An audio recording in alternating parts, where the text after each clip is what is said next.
walk us through all the questions you have about the Alito scandal.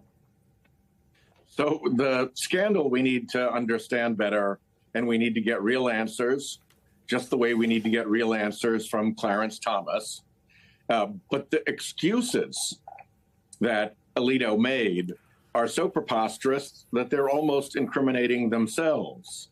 This business of an airplane is a facility. I mean, Jonathan, how many times have we traveled on planes, and has anybody ever called it a facility? And by looking at a plane as a facility, not the hangar, not the airport, but the plane as a facility, he steered everybody away from the actual text of the actual personal hospitality rule, which limits it to food, lodging, and entertainment. That's pretty dispositive. It's not allowed to count jet travel as personal hospitality, even if you call a jet a facility. And he goes on to fuss about his hotel room being not nice enough. You're on a fishing trip, for Pete's sake. The hotel room isn't the point.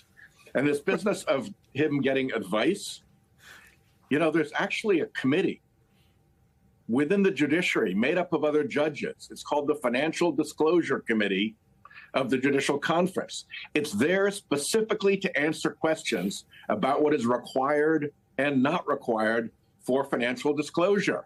Why don't the Supreme Court justices go there instead of listening to this nebulous advice from unidentified people?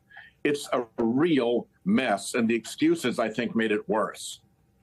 Wow. So Dahlia Lithwick writes today, quote, "We keep centering the justices and their ethics misfires at the expense of the real grifting here. Billionaires being assigned like something out of the Big Brothers program to individual justices for the purposes of lavish gift giving and influence. It is a big game safari for access to powerful people." Thomas and Alito want to behave like Republican politicians, but cry foul when the court is accused of being political? Well, I think you have to look not just at Thomas and Alito. They've got their ethics problems, and we're going to get to the bottom of those. But behind all that is this group of creepy right-wing billionaires who are meddling in the Supreme Court. They're meddling with these lavish gifts of secret private jet holidays. They're meddling by funding the Federalist Society while the Federalist Society was putting together the list off of which these justices were chosen. They likely funded the Judicial Crisis Network with anonymous money when it was running the ads for all these justices. And they're behind a whole array of front group amici curiae, friends of the court, who file briefs in coordinated flotillas without disclosing who's behind them, hidden by dark money.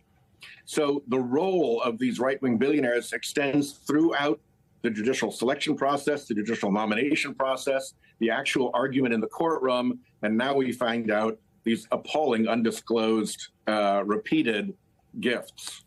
Well, Senator Whitehouse, the hub of all of that activity is a man by the name of Leonard Leo. I mean, he's the one who organized the trip with Justice Alito and Paul Singer. He's quickly becoming a larger household name. He's a household name in conservative circles. Is there a way to curb what he does? Yes, but first we have to understand it. So we need to ask questions about things like the contract of his public relations company with Justice Thomas. So that when Justice Thomas sells his book, or when Leonard Leo perhaps organizes billionaires to buy 1,000 copies of his book, the royalties go straight into Justice Thomas's pocket. Nobody's looked at that yet. We need to understand that deal and what has resulted from it. We need to understand how it is that Leonard Leo got into that painting with Harlan Crow and with Justice Thomas. There's an operation that is going on here. We've seen a couple of flashes of evidence about it, but we really need to have a complete understanding of it. And at the moment, it's the Chief Justice who is obstructing the investigation. Mm-hmm. You know, Senator, can we talk about Chief Justice John Roberts? Are you surprised that there hasn't been any internal effort led by him to speak against this behavior or to actually do something, show the American people that he's doing something to curb this behavior?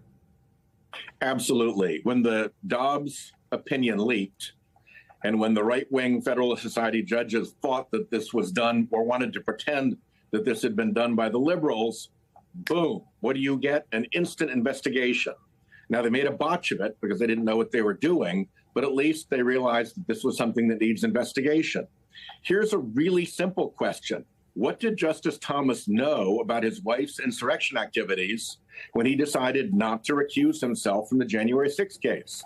It's a really simple factual question. And it hinges, on that fact, hinges the question of whether his failure to recuse was illegal, a violation of law.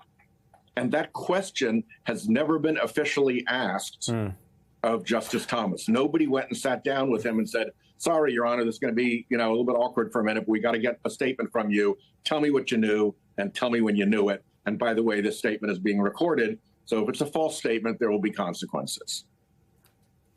Senator Whitehouse, let me get you on one more thing real quickly. The Senate Judiciary Committee will vote on your ethics reform bill after the July 4th recess, but Senator Mitch McConnell, the minority leader, has vowed to block its passage in the Senate. If that does indeed happen, what can be done to reform the court if Republicans don't get on board?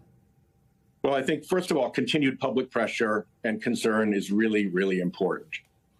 Second, we've got an election coming up.